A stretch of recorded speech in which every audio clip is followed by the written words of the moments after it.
రఫ్గా మ్యాప్ అనుకుందాం. అయితే మొత్తం ఈ సింధు నది పై ఉన్న నదులను 2 భాగాలు డివైడ్ చేస్తారు. పశ్చిమ నదులు ప్లస్ తూర్పు నదులు. పశ్చిమంగా ప్రవహించే నదులు ఆ నదులు మొత్తం పాకిస్తాన్కు ఎక్కువ వాటిస్తారు. తూర్పున ప్రవహించే నదులకు ఇండియాకి ఎక్కువ వాటిస్తారు. చూద్దాం వాటా అది ఎట్లుందో చూద్దాం మనం. ఇక ఫస్ట్ ఏమో మొత్తము పశ్చిమ నదులు.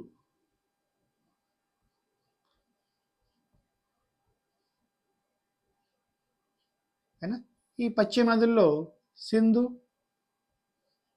ఓకేనా, జీలం, చినాబ్ ఇవి పాకిస్తాన్కు. తర్వాత తూర్పు నదులు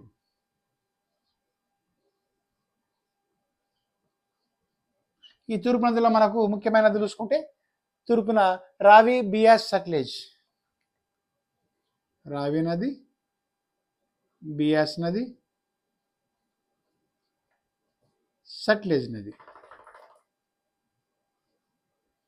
ఈ 3 నదులు ఇండియాకు. ఓకేనా? చూద్దాం మ్యాప్ జరుగుద్దాం ఫస్ట్.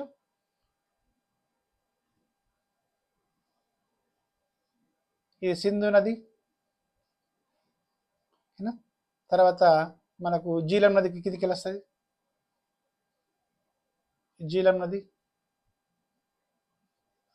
అదే దీని కింద మనకు ఈ ఏరియా నుంచి చినాబ్ నది. తర్వాత మనకు ఇండియాకి వచ్చిన నదిలే ఇది ఒకటి రావి నది ఉంటుంది. రావి నది. అదేవిధంగా దీని కింద బియాస్ నది.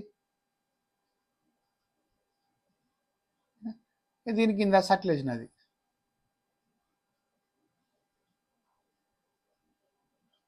ఇవి రఫ్గా మనకు ఇండియా పాకిస్తాన్కు డివైడ్ చేసిన నదులు.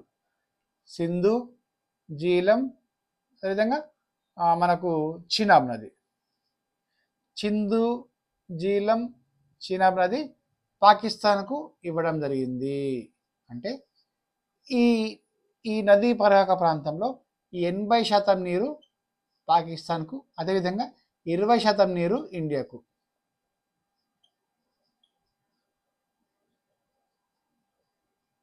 ఓకేనా?